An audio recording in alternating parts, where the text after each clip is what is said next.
नमस्कार दोस्तों, मैं ऋषि एमओ क्लासेज में आपका स्वागत अभिनंदन करता हूं।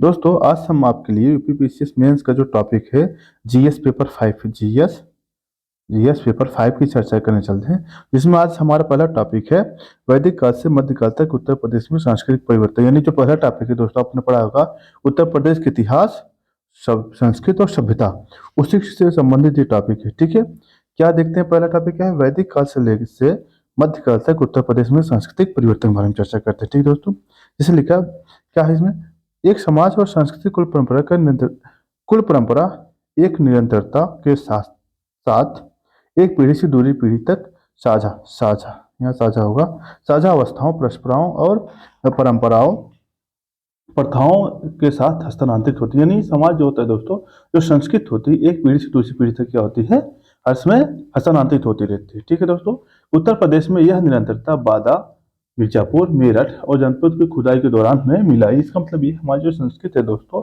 हमें कहाँ से अवशेष मिलते हैं? मिर्जापुर, मेरठ और बादा वाले क्षेत्र से मिलते हैं। ठीक है दोस्तों, इसके आगे क्या है? वैदिक काल। वैदिक काल से पढ़ते हैं दोस्तों। उत्तर उत्तर वैदिक काल में सप्त सिंधु, उत्तर प्रदेश को जो सप्त सिंधु का महत्व था कम होने के साथ साथ ब्रह्मर्षि देश अथवा मध्य देश का महत्वपूर्ण हो जाता है। इसका मतलब जो पहले सप्त सिंधु था, सप्त सिंधु मतलब सिंधु वाला सिंधु घाटी क्षेत्र था। उसके बाद दोस्तों ये मध्य देश मतलब आज का जो उत्तर प्रदेश है, ये बहुत प्रसिद्ध हुआ, जिसमें उस समय भारत पावन स्थलों में वैदिक संस्कृति के ज्ञान का प्रमुख केंद्र रहा। यानी जो उत्तर प्रदेश है, उत्तर प्रदेश में सम्मिलित था मध्य देश में, जिसका एक सांस्कृतिक महत्व रहा और उसके अपने आप में ज्ञान का केंद्र रहा। ठीक है दोस्तों, उत्तर वैदिक साहित्य में कुरु, पांचाल, काशी, कौशल, नए राज्यों का उल्लेख वैदिक संस्कृत के सुविख्यात केंद्र के रूप में मिलता है। यानी आपको पता है दोस्तों कि ये सब क्षेत्र आपको यहाँ मिलते हैं, है ना। आपको अगर आपने पढ़ा होगा, क्या पढ़ा होगा, जैसे अगर महाजनपद पढ़े होंगे उसमें कुरु, पंचाल, काशी, ये सब का उल्लेख मिलता है। ठीक दोस्तों, ये क्या है, अपने आप का श्रेष्ठ करते हैं। उत्तर प्रदेश के जो 8 महाजनपद थे, ये अपने आप में बहुत ही श्रेष्ठ थे। ठीक है दोस्तों, उत्तर प्रदेश उपनिषद में पांचाल परिषद का विशेष उल्लेख मतलब, जिसमें विदेह राजा समय अवसर पर कुरु पंचाल विद्वानों को विशेष रूप से भेंट करने में जाते थे। ठीक है दोस्तों, अगर पंचाल नरेश प्रवाहन जयवाली और स्वयं महान विचारक थे। इसका मतलब ये दोस्तों, ये कुछ ऐसे विद्वान थे जो भारत उत्तर प्रदेश के संस्कृति में अतुलनीय योगदान। ये थोड़ा टॉपिक आपको अजीब सा लगेगा, लेकिन आपको मैं ये चर्चा बता दे रहा हूँ कि आखिर वैदिक काल में कौन कौन से ऐसी विख्यात चीजें थी जो ज्यादा फेमस थी, और आज में क्या है, ये चीज आपको देखना पड़ेगा। ठीक दोस्तों, इस समय पीडीएफ प्रूफ में डिटेल दूंगा, आप देख लीजिएगा, हल्का सा मैं चर्चा करते चल रहा हूँ। भारत भरद्वाज याज्ञवल्क्य, वशिष्ठ, विश्वामित्र, वाल्मीकि, अत्रि, जो विख्यात ऋषि ऋषि उत्तर प्रदेश के आश्रम, ये सब जो ऋषि हैं, कौन कौन से? भरद्वाज, याज्ञवल्क्य, वशिष्ठ, विश्वामित्र, वाल्मीकि, अत्रि, ये सब क्या है, उत्तर प्रदेश में ही वास करते थे। ठीक दोस्तों, इनके कुछ अरण्यक और उपनिषद। अरण्यक क्या होते हैं दोस्तों? अरण्यक क्या होता है कि जो ऋषि महात्मा जंगलों में रह के लिखते थे, जिनका वाचन करते थे। उपनिषद वह होता है जो वैदिक ग्रंथों पे, धार्मिक ग्रंथ है हमारे, उस पे या दो दार्शनिक ग्रंथ है, उसको हम उपनिषद कहते हैं। ये सब क्या है, उत्तर प्रदेश में मिलती है। फिर उत्तर वैदिक काल में उत्तर प्रदेश की स्थिति देख लेते हैं दोस्तों। उत्तर प्रदेश की सांस्कृतिक कुल परंपराएं रामायण, महाभारत, कहाँ कहाँ से? रामायण, महाभारत महाभारत और अर्थात महाकाव्यों से संपोषित। इसका मतलब क्या है कि ये सब का उल्लेख क्या है, उत्तर प्रदेश से ही मिलता है। ठीक दोस्तों, जिसमें आपको पता है कि जो महाभारत की रचना है क्या है, हस्तिनापुर आसपास यानी मेरठ वाले क्षेत्र को घूमती है, और रामायण क्या है, अयोध्या वाले क्षेत्र को घूमती है। गौतम बुद्ध, महावीर, मखलीपुत्र, घोषाल जैसे आध्यात्मिक प्रकाशपुंज क्या हुए, उत्तर प्रदेश के आध्यात्मिक नैतिक केंद्र का सूत्रपात माना जाता है। इसका मतलब क्या है, ये सब लोग जो है, जो उत्तर प्रदेश की संस्कृति को क्या अधिक बढ़ावा दिए। जैन मत महावीर के उदय पूर्व राज्य स्थापित हो चुके थे। पार्श्वनाथ, शंभुनाथ, चंद्रप्रभा, आज ऐसे तीर्थंकर क्या है, आज उत्तर प्रदेश में इन्हीं को जन्म हुआ, और यहाँ इन्हें कैवल्य के धाम भी, इसका मतलब क्या है, इनको यहाँ कैवल्य भी प्रदान हुआ। ठीक दोस्तों, बोधि काल मतलब बुद्ध, गौतम बुद्ध के देखते हैं। गौतम बुद्ध ने अपना पहला उपदेश कहाँ, उत्तर प्रदेश में सारनाथ में दिया, ऋषिपदनम में दिया था। अतः प्लस इन्होंने धर्म संघ की क्या रखी, यहाँ पे नींव भी रखी थी। ठीक है, इस दृष्टिकोण से बौद्ध धर्म के पावन, इस दृष्टिकोण से बौद्ध धर्म के, एक सेकंड होल्ड रखिएगा, पावन त्रितत्व, देवत्व, धर्म एवं मंत्र जन्मस्थली होने का गौरव सारनाथ को प्राप्त है। ठीक दोस्तों, बुद्ध के शंख जोड़े उत्तर प्रदेश, अन्य उल्लेखनीय कुशीनगर अथवा देवरिया जो उत्तर कुशीनारा इसे कहा जाता है, कुशीनारा या कुशीनगर वाला जो क्षेत्र है जो देवरिया में स्थित है, यहाँ पे क्या हुआ था, भगवान बुद्ध को परिनिर्वाण प्राप्त हुआ था। इसका मतलब ये है, ये जो क्षेत्र है जैन धर्म और बौद्ध धर्म दोनों के लिए ही इंपॉर्टेंट रहा। ठीक है दोस्तों, उत्तर प्रदेश की राजधानी श्रावस्ती, उत्तर कौशल की राजधानी श्रावस्ती बुद्ध के महान चमत्कार शंकिशा इस संकश या संकिशा एटा जो एटा में स्थित है जीवन का दूसरा चमत्कार हुआ, यानी यहीं भी क्या हुआ, भगवान बुद्ध से संबंधित है। ठीक दोस्तों, आखिर से बाकी सब आप पढ़ लीजिएगा। मध्यकाल में उत्तर प्रदेश के योगदान देख लेते हैं। ठीक, उत्तर प्रदेश में उदारवादी धार्मिक परंपराएं मध्यकाल में भी समृद्ध रही। कैसे, हिंदुओं का ज्ञान केंद्र वाराणसी था, जबकि सरकी शासक जो जौनपुर का जो शासक था इस्लाम के विख्यात नगर में हुआ, मतलब बहुत ज्यादा फेमस था। सरकी साम्राज्य जो था वो जौनपुर का बहुत ही फेमस था। जौनपुर का सिराज कहा जाता, क्या कहा जाता है उसे, जौनपुर का सिराज कहा जाता था। सरकी शासक संगीत के संरक्षक थे तथा दरबार में प्रसिद्ध संगीतज्ञ भी थे इनके क्षेत्र में। ठीक है, ब्रिज क्षेत्र में दिनों में भक्त ब्रिज क्षेत्र के उन दिनों में भक्त संगीत एवं अन्य महत्वपूर्ण केंद्र जो ब्रिज क्षेत्र था, आपको पता है जो भक्ति क्षेत्र, भक्ति आंदोलन इसी समय चल रहा था, तो आगरा जो था या आगरा वाला जो केंद्र था ये बहुत ही उसके मतलब कि क्या नाम, बहुत ही केंद्र ही बना था। ठीक दोस्तों, अक्षर साथ ही सूफी भी थे और सूफी भी लोग इसी से संबंधित थे। ठीक दोस्तों, इसको आप पढ़ लीजिएगा। अब मैं सिर्फ इतना गाइडलाइन करते हुए चलते हैं क्या क्या पढ़ना है किसमें। ठीक है, कुछ मैटर में दे रखा है, कुछ एक्सप्लेन कर दे रहे हैं, आप इसे देख लीजिएगा। ठीक है दोस्तों, आगे चलते हैं। देखिए, संगीत, उत्तर प्रदेश संगीत की क्या स्थिति रही इसके बारे में देखिए। संगीत दो प्रकार के रही उत्तर प्रदेश में। पहला ये रहा, एक दरबारी संगीत रही है।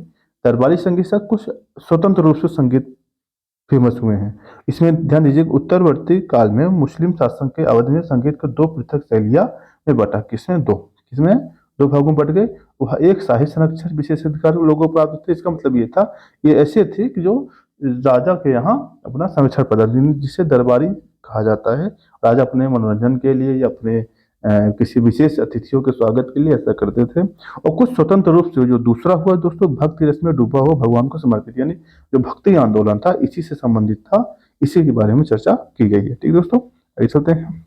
आगरा, दिल्ली, फतेहपुर सीकरी, लखनऊ, जौनपुर, वाराणसी, दतिया दरबारी संगीत का केंद्र था। कौन कौन सा, इस क्यों, क्योंकि ये सब शासक वाले क्षेत्र थे, इसीलिए यहाँ पे दरबारी केंद्र था। जबकि अयोध्या, मथुरा, वृंदावन और ये सब क्या थे, आध्यात्मिक केंद्र या भक्तिमय परंपरा के केंद्र थे। इसमें कौन कौन, कबीरदास, स्वामी हरिदास, वल्लभाचार्य, सूरदास, मीराबाई क्या थे, इसके प्रमुख प्रवर्तक थे। ठीक, उत्तर प्रदेश में दरबारी संगीत के बारे में देख लेते हैं।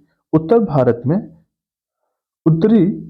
भारत में उत्तर प्रदेश, मथुरा, अयोध्या, बनारस हिंदू संगीत का केंद्र था। ठीक है, ये स्थान तीर्थंकर होने के कारण इन स्थानों पर संगीत की कला विकसित हुई। ठीक है, उत्तर प्रदेश सरकी सुल्तानों में एक सुल्तान हुसैन सरकी संगीत का बहुत शौकीन था। वह स्वयं के महान गायक था, क्योंकि वह बनारस के उनके राज क्षेत्र अतः निश्चित द्वारा भारतीय कला के विकास और प्राप्त विकास किए गए थे। ठीक दोस्तों, अकबर द्वितीय जो था इसके शासनकाल में बहुत से विद्वान पंडित ये सहायता के विद्वानों के, मतलब जो अकबर द्वितीय था इसका भी संगीत बड़ा अच्छा रुचि था। इसने बहुत से विद्वानों के क्या सहायता किया था, किसके लिए, में इसको विकास करने के लिए। ठीक दोस्तों, और प्लस जो जौनपुर का सरकी शासक था, सुल्तान थे, और परिणाम स्वरूप दिल्ली में तानसेन, मतलब उन्होंने भी संगीत को काफी ज्यादा संरक्षण दिया। ठीक दोस्तों, आगे आप देख लीजिएगा। आखिर कव्वाली कहाँ से हो रहा है, गाची कहाँ से हो रहा है, शोर कहाँ से हो रहा है, मुहर्रम के अवसर पर क्या गाया जाए इतिहास में, ये सब हमें देख लेना है। ठीक है, आगे चलिए। आगे हम देखेंगे उत्तर प्रदेश भाषा विविधता, आखिर कितने प्रकार की भाषा है। इधर देखिए तो उत्तर क्षेत्र कौरवी है, ये ब्रज वाला क्षेत्र है, ये कन्नौजी है, ये बुंदेलखंडी क्षेत्र है, ये अवधी क्षेत्र है और ये भोजपुरी क्षेत्र है। देखते हैं क्या है इसमें। उत्तर प्रदेश की बहुसांस्कृतिक ऐतिहासिक बृहद राज्य है। यहाँ विभिन्न धार्मिक जातियां, परंपराएं और ऐतिहासिक पृष्ठभूमि है। ठीक है, इसका मतलब ये यहाँ पे बहुत से जातियां, धर्म के लोग क्या करते हैं, आपस में रहते हैं। ठीक है, और प्रत्येक क्षेत्र के समुदाय अपनी भाषा उपभाषा का निर्माण किया जाता है। इसका मतलब सभी क्षेत्र क्या करें, अपनी भाषा उपभाषा का निर्माण किए हैं। इसका मतलब क्या, भारत में बहुत सी भाषाओं का उद्भव हुआ। इसका मतलब क्या है, हिंदू हिंदी और उर्दू के साथ साथ उत्तर प्रदेश में अपनी प्रादेशिक भाषाएं को उद्भूत, का मतलब कि एक दो भाषाएं आपकी हैं, एक थी हिंदी, सॉरी एक हिंदी, दूसरा उर्दू। इन दोनों के साथ साथ कुछ क्षेत्रीय भाषाएं हैं, इसके बारे में हम आपसे चर्चा कर देंगे। लेकिन खड़ी बोली, खड़ी बोली का मूल नाम क्या है? कौरव को क्या कहा जाता है? कौरव कहा जाता है। इस यह नाम 1801 के अस्तित्व में, मतलब 1801 में यह चर्चा में रहा। कौरवी नाम राहुल संकेतन ने दिया, जो बड़ी बोली के क्षेत्र सहारनपुर, मुजफ्फरनगर, बागपत, बिजनौर, हापुड़, ये वाला जो क्षेत्र देख लीजिएगा, मुरादा रामपुर, ये क्या है आपका खड़ी बोली के ब्रज क्षेत्र कौन सा है? मथुरा, आगरा, फिरोजाबाद, अलीगढ़, मैनपुरी, ये सब क्या है? ब्रज क्षेत्र है आपका। ठीक है। उसके बाद बुंदेली क्षेत्र का जो बुंदेलखंड वाला क्षेत्र है, बुंदेलखंड कौन? हमीरपुर और उरई, महोबा, ये सब क्या है? उसका क्षेत्र है। अवधि क्षेत्र में कौन कौन सा है? अवधि क्षेत्र में दोस्तों कानपुर उन्नाव, बाराबंकी, रायबरेली, सीतापुर, फतेहपुर, लखीमपुर खीरी, गोड्डा, प्रयागराज, ये सब कैसे क्षेत्र हैं? ये सब अवधि क्षेत्र में। ठीक है। कन्नौजी भी क्षेत्र, इटावा, फरुखाबाद, साज, ये सब आपको मतलब नाम को रख लेना है। प्लस जो मैंने मैप बना रख के दे रखा है, इसको मैप को देख लेना है। ठीक है। आगे चलते हैं। उत्तर प्रदेश में साहित्य, क्योंकि साहित्य के अक्सर पूछा जाता है, इसमें आपको ये देख लेना है कि उत्तर प्रदेश साहित्य का कैसे विकास हुआ है। ठीक है। ध्यान देना है। देखते हैं। साहित्य के क्षेत्र में उत्तर प्रदेश का योगदान सदैव सर्वश्रेष्ठ रहा। वैदिक ग्रंथों में यहाँ नगरों और नदियों का और शासकों का प्रमुखता मिली। इसका मतलब ये जो भी वैदिक ग्रंथ लिखे गए, यहाँ के चाहे नगर हों चाहे नदियां हों, उनका भी स्थान हर समय लिखा रहा जाता रहे। जैसे सतपुर ब्राह्मण में सदा नीरा जो गंडक नदी है, उसका उल्लेख मिलता है। प्लस गुंदफन या गोंडा के निवासी पतंजलि योग सूत्र महाभारत की रचना की थी। अयोध्या के तमसा नदी वाल्मीकि रामायण का सृजन किया, जो विश्व के प्रथम कवि वाल्मीकि थे, इनके बारे में उल्लेख किया गया है। हर्षवर्धन बाणभट्ट कन्नौज के जो थे, इन्होंने लिखा था। हिंदी गद्य के बारे में बात करते हैं कि व्यवहारिक प्रयोग के लिए विकास करने का कार्य लखनऊ के मुंशी इंसा अल्लाह खान, आगरा के लालू जी, वाराणसी के शिव प्रसाद सितारे हिंद को जाते हैं। हिंदी गद्य का जो विकास हो रहा है दोस्तों, मैंने जो मेंस में लिखना है, अगर पूछा जाए साहित्य के बारे में लिखिए, ये सब आपको डालना ही डालना है। ठीक है। भारतेंद्र युग के बारे में बात करें, भारतेंद्र हरिश्चंद्र हिंदी भाषा का नया स्वरूप प्रदान किया। प्रमुख रचनाकार बालकृष्ण भट्ट, राधा मोहन, आगरा के काशीनाथ खत्री, प्रयागराज श्रीनिवास मथुरा, आज ये सब रहे। ठीक है दोस्तों, आगे चलते हैं। रीत काल, रस, अलंकार, गुण, नागरिक के भेद, आज काल की रीत काल का विकास हुआ। इसका मतलब क्या है? जो रीत काल है, ये रस के क्षेत्र में जो आपने पढ़ा होगा, जो रस होते हैं हिंदी में, रस विधाएं होती हैं, उनके बारे में ज्यादा फोकस किया गया। कौन कौन थे इसमें? बिहारी जी थे, मथुरा चिंतामणि थे, कानपुर के मोतीराम थे, श्रीधर उपाध्याय, ये सब थे। छायावाद के कवि के पूछा जाए तो छायावादी में श्रीधर पाठक ने प्रदीप की रचना की थी, जो देश प्रेम पर आधारित थी। मैथिली शरण गुप्त ने साकेत की रचना की थी। महावीर प्रसाद द्विवेदी ने सरस्वती की रचना की थी। अयोध्या सिंह हरिऔध ने प्रिय प्रवास की रचना की थी। जयशंकर प्रसाद ने कामायनी की। ये सब क्या की इसकी रचना किया डाला था। ठीक है दोस्तों। नवजागरण काल के देखे सूर्यकांत त्रिपाठी निराला, इन्होंने क्या किया था? लोगों को जागृत किया था अपने समाज के प्रति, इसलिए सुमित्रानंदन पंत, जयशंकर प्रसाद, महादेवी वर्मा, हरिवंश राय बच्चन, ये सब क्या है? नवजागरण काल के कवि हैं। ठीक दोस्तों, आगे चलते हैं। प्रगतिशील साहित्य लेखन, सामाजिक समानता के पक्षधर लेखकों के संगठन प्रगतिशील कवि की सजग रही। ठीक है। तो गीत गजल के रूप में अगर देखा जाए तो गोपाल दास, नीरज दुष्यंत कुमार, उमाकांत मालवी, अवस्थी, आज भी इनका अमूल्य योगदान रहा है। और नाट्य साहित्य के रूप में देखें तो हरिश्चंद्र कृष्ण बालकृष्णन, देवकी नंद त्रिपाठी, गोपाल दास, सीता प्रसाद आदि के थे। उत्तर प्रदेश में भारत के रंगमंच की भूमिका प्रदान किया जाता है। ठीक, आलोचना जो रचनाएं की जाती है, समीक्षा जो रचना की जाती है, ये भी उत्तर प्रदेश में हुआ है। ठीक दोस्तों, आगे चलते हैं। उर्दू भाषा साहित्य के उत्तर प्रदेश के प्रमुख योगदान रहा। अमीर खुसरो, कुछ पद्यात्मक रचनाएं, उर्दू साहित्य, ये सब क्या है? इसकी रचना हुई। उर्दू नाटककार में जैसे वाजिद अली शाह, राधा कन्हैया का किस्सा लिखा। यानी ये सब कुछ ऐसे क्षेत्र हैं जो आपको यहाँ से प्रश्न अक्सर बन जाते हैं। ठीक दोस्तों, खैर इसमें सब ज्यादा क्या इंपॉर्टेंट देखा जाए आपके लिए, एक तो ये है उत्तर प्रदेश में भाषा विविधता, कई बार पूछा गया प्रश्न है। ऊपर से दूसरा बात उत्तर प्रदेश में दरबारी संगीत, ये भी आपसे पूछा गया प्रश्न है। ठीक है। इसके बाद टॉपिक से इतने ही प्रश्न बनते हैं, ज्यादातर टॉपिक अगले टॉपिक जो प्रश्न बनता है उसको हम कल से चर्चा करेंगे। आज के लिए बस इतना ही। धन्यवाद दोस्तों। आप हमारे टेलीग्राम चैनल अमोघ क्लासेज को ज्वाइन कर सकते हैं, आप इसका लाभ उठा सकते हैं। आज के लिए इतना ही। धन्यवाद।